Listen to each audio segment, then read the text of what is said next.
Bikers threaten a man at a gas station. What happens next freezes them in fear. The fluorescent lights of Murphy's gas station buzzed like angry wasps in the autumn darkness, casting pools of sickly yellow light across the cracked asphalt.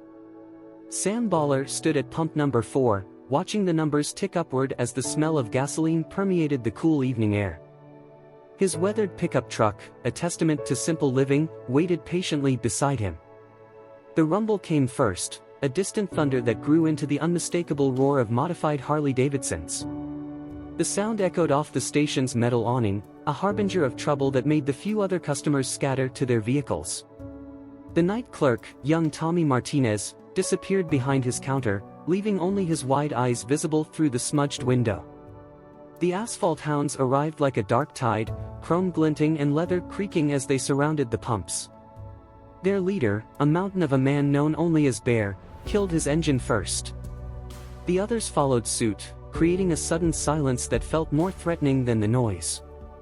8 bikes, 16 boots hitting the ground in practiced unison. Sam continued to watch the numbers climb. $32.47. $32.48. $32.49. Well, Bear's voice carried across the lot, deep and gravelly from years of cigarettes and hard living. Looks like we found ourselves some entertainment, boys. The other bikers chuckled on cue, spreading out in a practiced formation that had trapped countless victims before. Sam didn't move, didn't even seem to breathe differently. The pump clicked off at $40 exactly. "Hey, I'm talking to you, friend." Bear stepped closer, his massive frame casting a shadow over Sam's truck. The other hounds tightened their circle, leather jackets creaking, chains jingling at their sides. They were experts at this dance of intimidation, had perfected it over years of ruling the roads between here and the state line. Sam replaced the nozzle with deliberate care, his movements unhurried. When he finally turned to face them, his eyes held something that made Bear's next words die in his throat. The gas station's security cameras captured the moment in perfect silence, 8 hulking figures surrounding a single man who seemed almost small in comparison. But there was something in Sam's stance, a stillness that spoke of mountains, of immovable objects that had weathered countless storms. Behind the counter, Tommy Martinez held his breath, his trembling finger hovering over the emergency button. He'd seen the asphalt hounds in action before, had watched them break a man's arm 3 months ago just for parking in their preferred spot. But something felt different this time. The air itself seemed to hum with potential energy. "You know what we do to people who don't show proper respect?" Bear growled, but his voice carried a note of uncertainty that his lieutenants had never heard before. Something in Sam's eyes made Bear's skin crawl, reminded him of documentaries he'd watched about predators in the wild. The memories surfaced in Sam's mind like bubbles in still water, the desert heat, the weight of responsibility, the countless missions where silence meant survival. 10 years of service in places the public would never know about, doing things that never made the headlines but shaped the course of history. "Your choice," Sam spoke for the first time, his voice soft yet carrying to every ear in the lot. "Walk away now, or learn something you can't unlearn." Each word fell like a stone into deep water, ripples of tension spreading outward. The other bikers shifted uncomfortably, their usual bravado cracking against something they couldn't quite understand. They were used to victims who shouted, who begged, who tried to run. This quiet certainty was foreign territory. Bear's hand twitched toward the chain wrapped around his waist, a movement born of habit rather than conscious thought. "You threatening us, old man?" Sam's smile was barely perceptible, but it changed his entire face. "No," he replied. "I'm giving you an opportunity."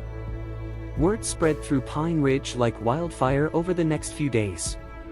The story grew with each telling, how the asphalt hounds had finally met their match, how a single man had stood his ground without throwing a punch, how Bear himself had backed down for the first time in anyone's memory. Tommy Martinez found himself at the center of attention, recounting the scene to anyone who would listen at Mabel's diner. "You should have seen his eyes," he'd say, leaning forward over coffee cups. "Like looking into forever, man. Like he could see right through you to what you really were." The hounds were conspicuously absent from their usual haunts. Their corner at the roadhouse sat empty, their bikes no longer lined up outside like chrome and steel sentinels. Rumors swirled that they were planning something big, something to restore their reputation. Sam continued his quiet routine, work at the local hardware store, evening walks with his German shepherd, Maya, occasional stops at Murphy's for gas.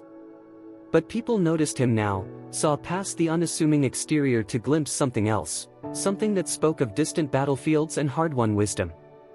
Sheriff Elena Rodriguez watched it all with careful eyes. She'd dealt with the hounds for years, tried every legal avenue to curb their influence. Now she found herself in an unexpected position, watching as the balance of power shifted like sand under waves.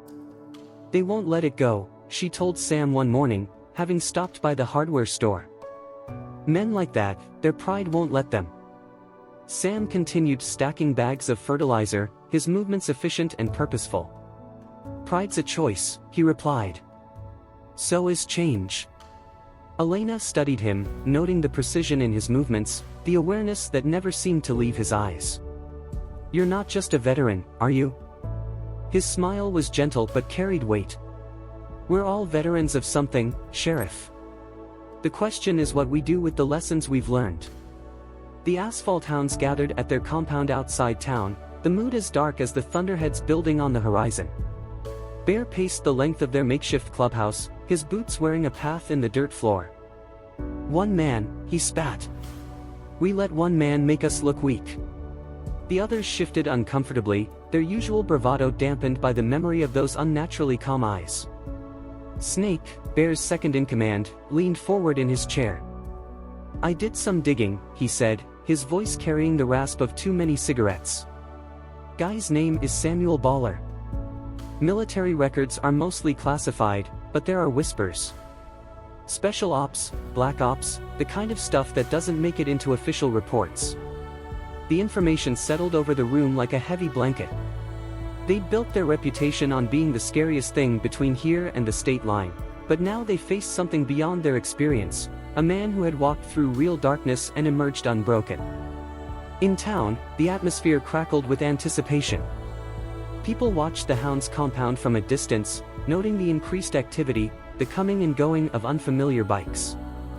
Some said they were calling in reinforcements from other chapters, preparing for a show of force that would restore their dominance. Sam felt the changing pressure like an approaching storm.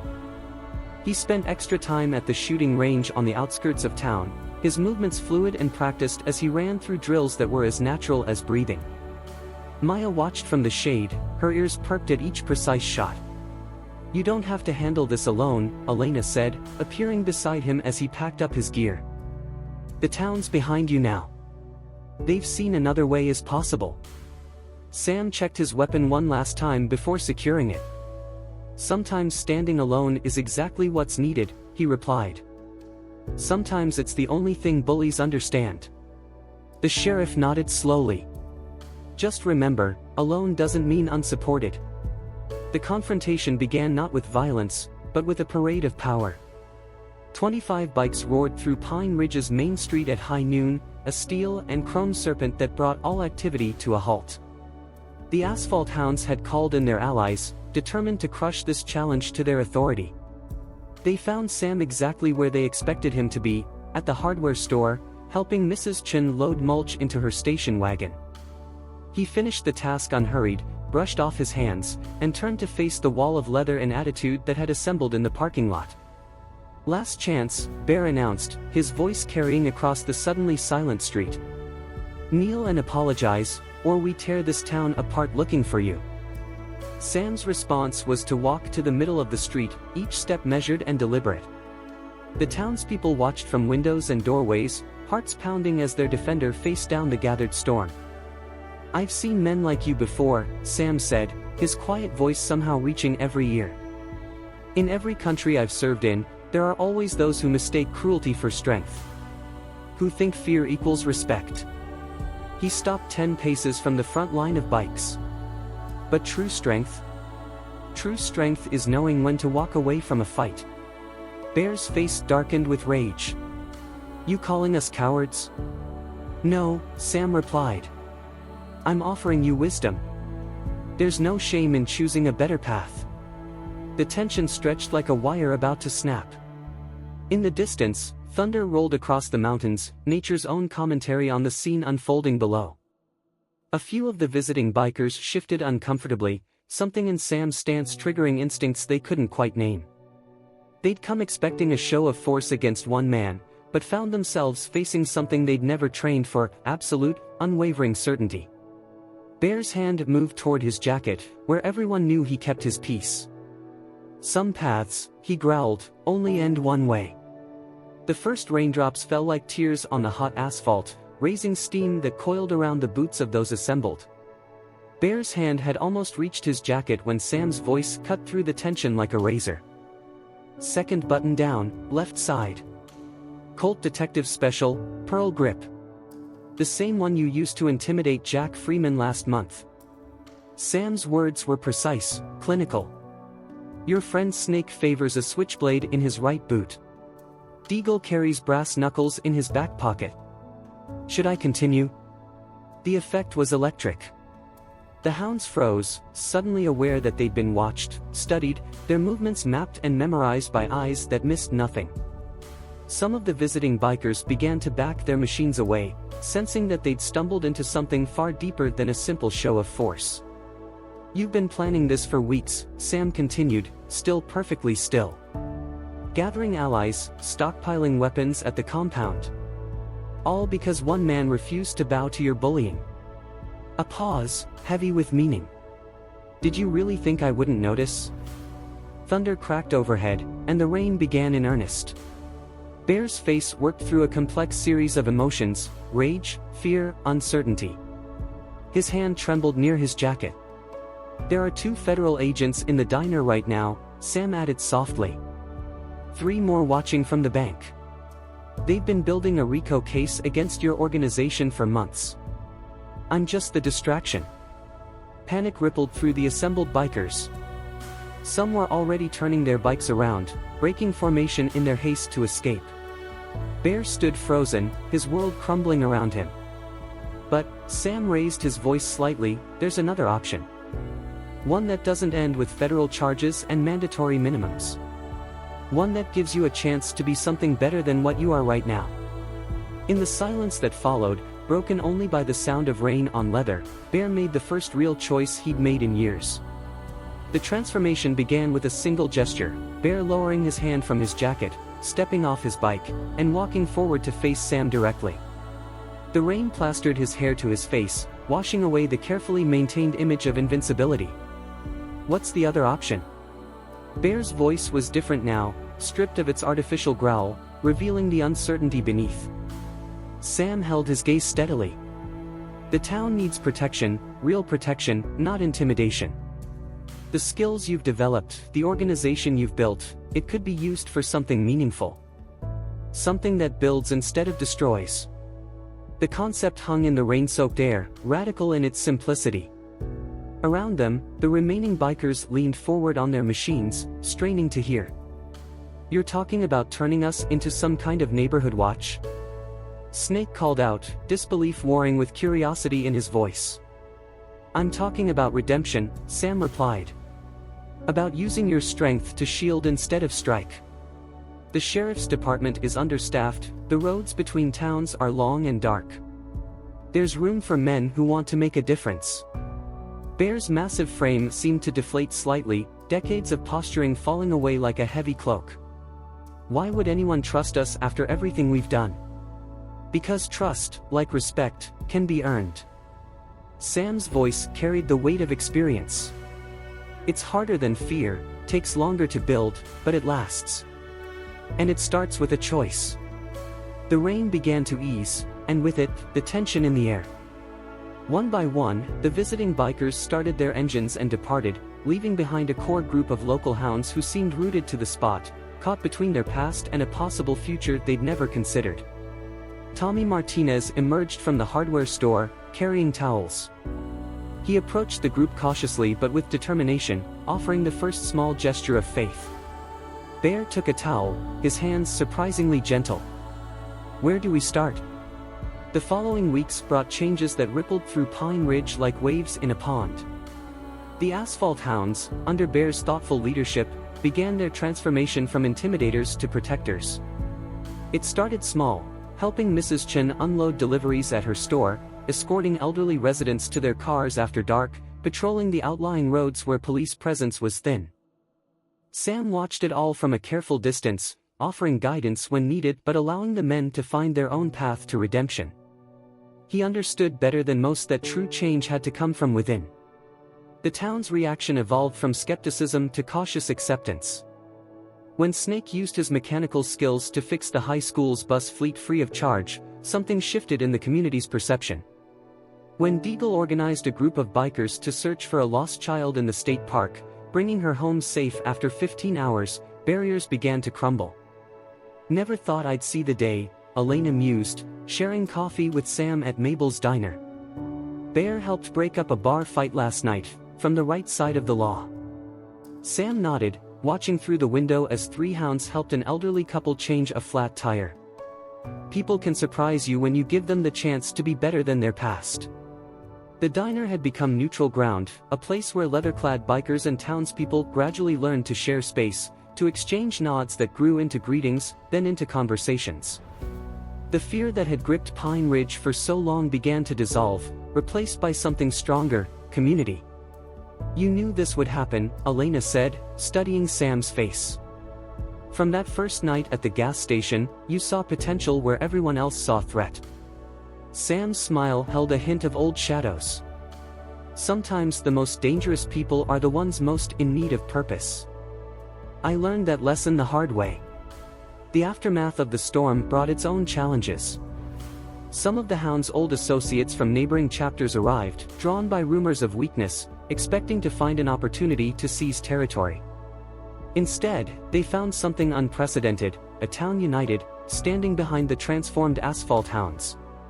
Bear faced down his former allies in front of Mabel's diner, his stance mirroring Sam's from that first confrontation at the gas station. "Things are different here now," he told them, his voice carrying the same quiet certainty that had once unnerved him. "You can either respect that, or you can leave." The visiting bikers, expecting to find easy prey, instead encountered a wall of resolution. Town residents stood in doorways and on sidewalks, watching silently. Sam observed from the hardware store, ready to intervene but knowing it probably wouldn't be necessary. The tension broke when Mrs. Chen emerged from her store, walking straight through the group of intimidating bikers to hand Bear a bag of fresh pastries. "For you and your men," she said simply. "Thank you for fixing my delivery van yesterday." The moment crystallized everything that had changed.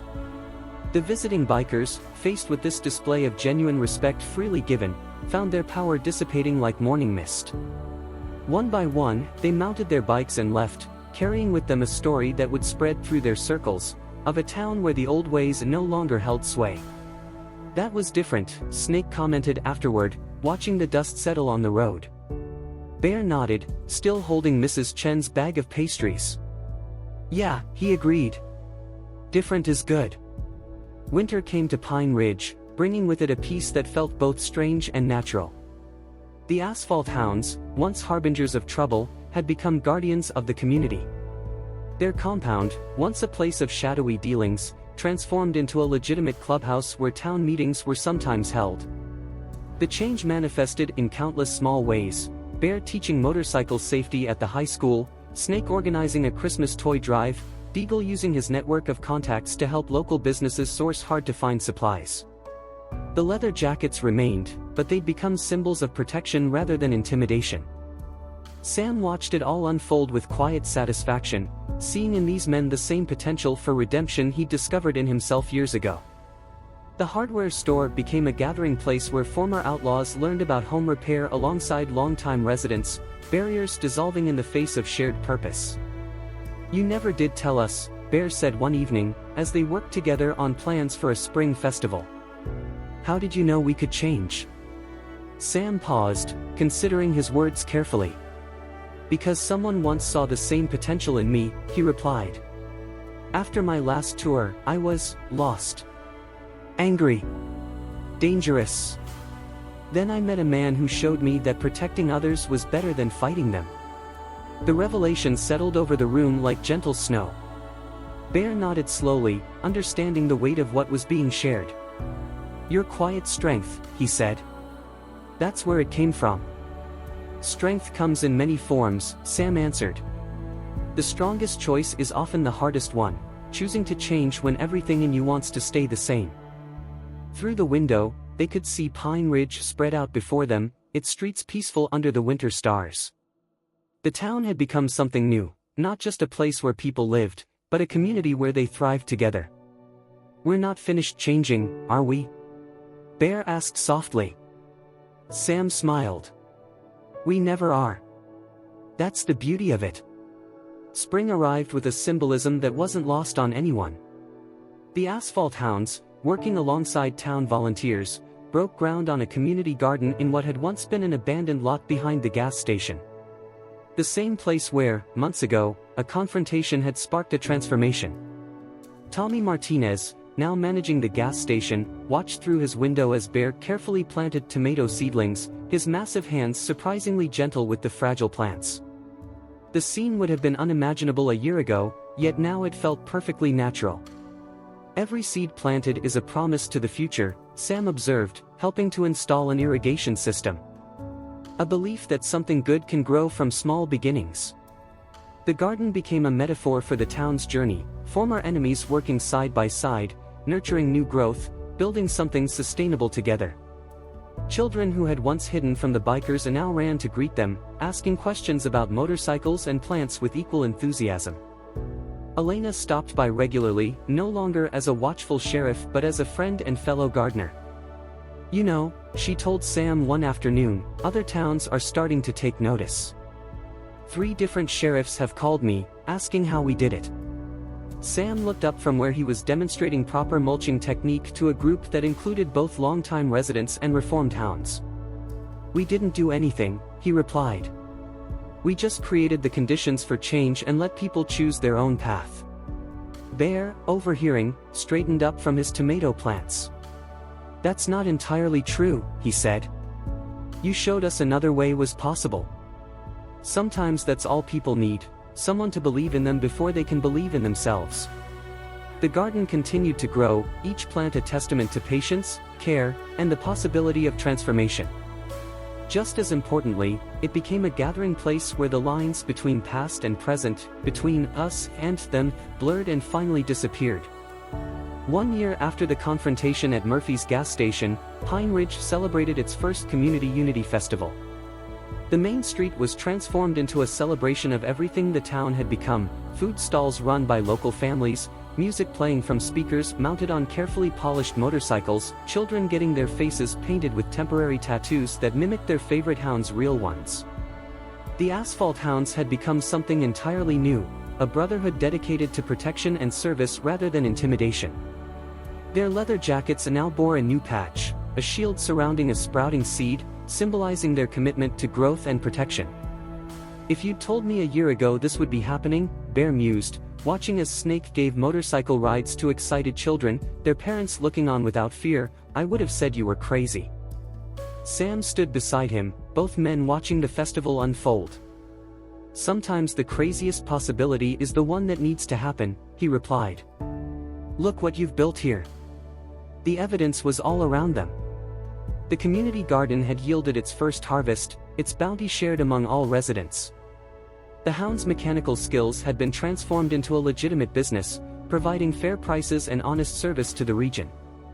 Their network, once used for intimidation, now served as an emergency response system that neighboring towns were starting to emulate.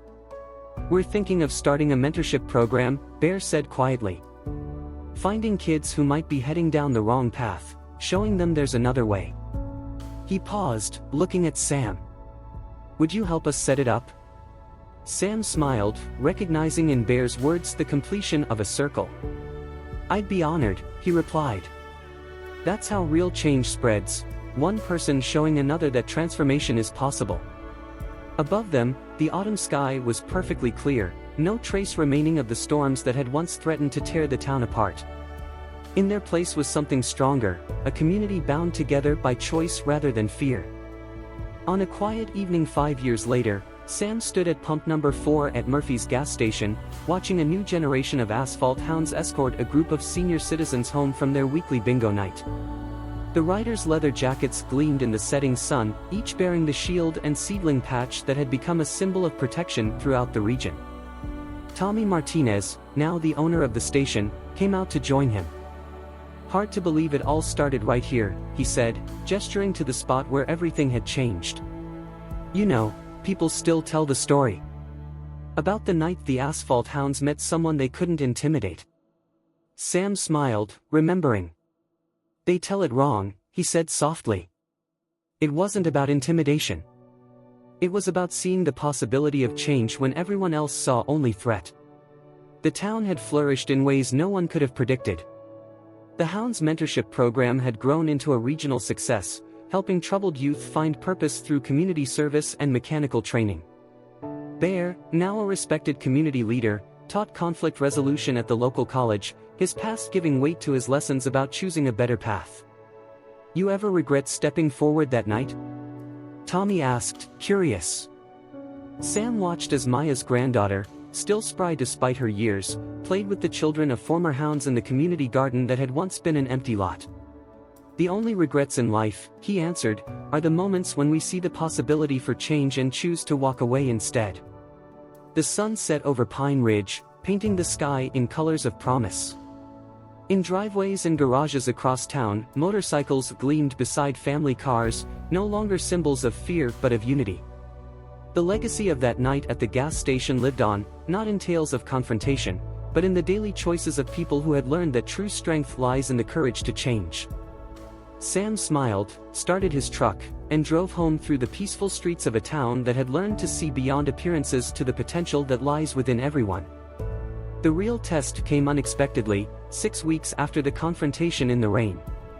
A massive storm system swept through the region, bringing flash floods that threatened to overwhelm the low-lying areas of Pine Ridge. The emergency services were stretched thin, unable to reach all the affected areas in time. It was Bear who organized the response.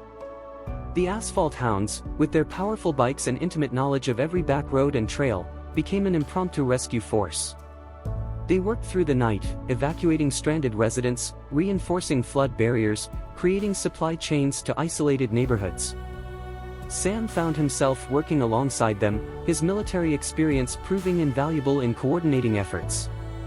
He watched as Bear, the man who had once ruled through fear, now led through example and earned respect with every selfless action. "Never seen anything like it," Tommy Martinez told reporters who had come to cover the disaster. "The same guys who used to terrorize us. They're out there saving lives, no questions asked, no payment expected." The transformation was most visible in the smaller moments, Snake giving his jacket to a shivering elderly woman, Deagle carrying children through floodwaters on his shoulders, Bear working tirelessly to coordinate with emergency services, his voice steady and reassuring over the radio. The storm raged for 3 days. When it finally passed, the town had changed in ways that went beyond physical damage. The barriers between us and them had been washed away, replaced by a shared understanding of what community truly meant. "You were right," Bear told Sam as they helped clear debris from Main Street. "This feels different than anything we've done before. Feels real."